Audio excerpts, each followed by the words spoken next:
बातमी आहे बांगलादेशची। बांगलादेशमध्ये 2 ते 3 दिवसांपूर्वी एक नवाच वाद निर्माण झाला, तोही बांगलादेशींमध्येच आणि तोही भारतावरूनच। आधी देशभरात हिंसाचार उफाळलेल्या बांगलादेशमध्ये क्रिकेट जगतात तणावाचं वातावरण निर्माण झालं। बांगलादेश क्रिकेट बोर्डाचे फायनान्स डायरेक्टर यांनी माजी क्रिकेटर तमीम इक्बालचा उल्लेख चक्क भारताचा एजंट केला आणि त्यानंतर बांगलादेशी क्रिकेटर्स आक्रमक झाले। त्यांनी बांगलादेश क्रिकेट बोर्डाच्या अधिकाऱ्यांनाच खडे बोल सुनावले। हे सगळं सुरू आहे ते भारतात होऊ घातलेल्या T20 विश्वचषकाच्या सामन्यांमुळे। पाहूया नेमकं यामुळे काय घडतंय बांगलादेशच्या क्रिकेट जगतात।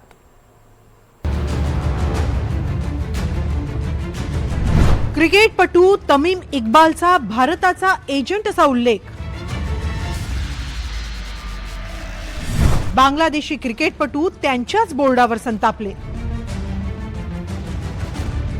बांगलादेशच्या क्रिकेटपटूंवर भारताने IPL साठी बहिष्कार टाकल्यानंतर आता बांगलादेशच्या क्रिकेट जगतात एक नवा वाद निर्माण झालाय।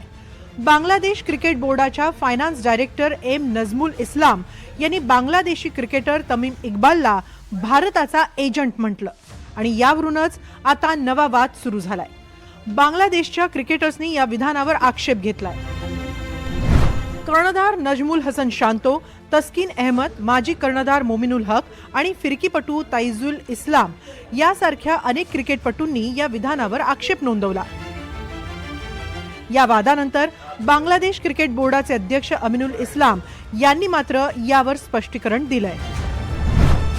हे त्या संचालकांचे वैयक्तिक मत होते।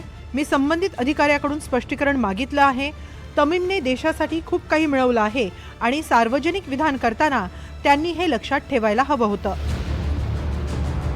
नजमुलांनी तमीमचा उल्लेख भारतीय एजंट केल्यानं बांगलादेश क्रिकेट जगतात एक नाराजीची लाट पसरली आहे। नजमुलच्या विधानावर बांगलादेशच्या कसोटी संघाचा कर्णधार नजमुल हसन शांतो म्हणाला,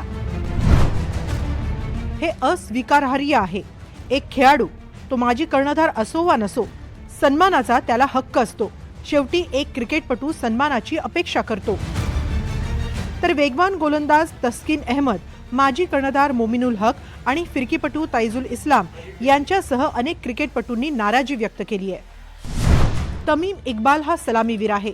बांगलादेशकडून आंतरराष्ट्रीय क्रिकेटमध्ये 15,000हून अधिक धावा करणारा तो पहिला फलंदाज आहे।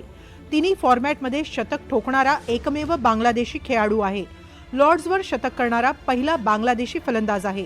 Wisden cricketer of the year 2011 हा सन्मान मिळवणारा तो दुसरा बांगलादेशी आहे। देशातील कोणत्याही क्रिकेटपटू विरुद्ध अशा प्रकारचं विधान हे अपमानकारकच आहे।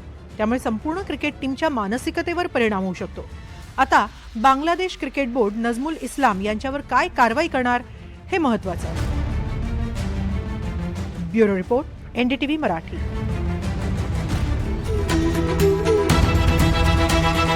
हे आहे NDTV आणि आपण पाहत आहात NDTV मराठी।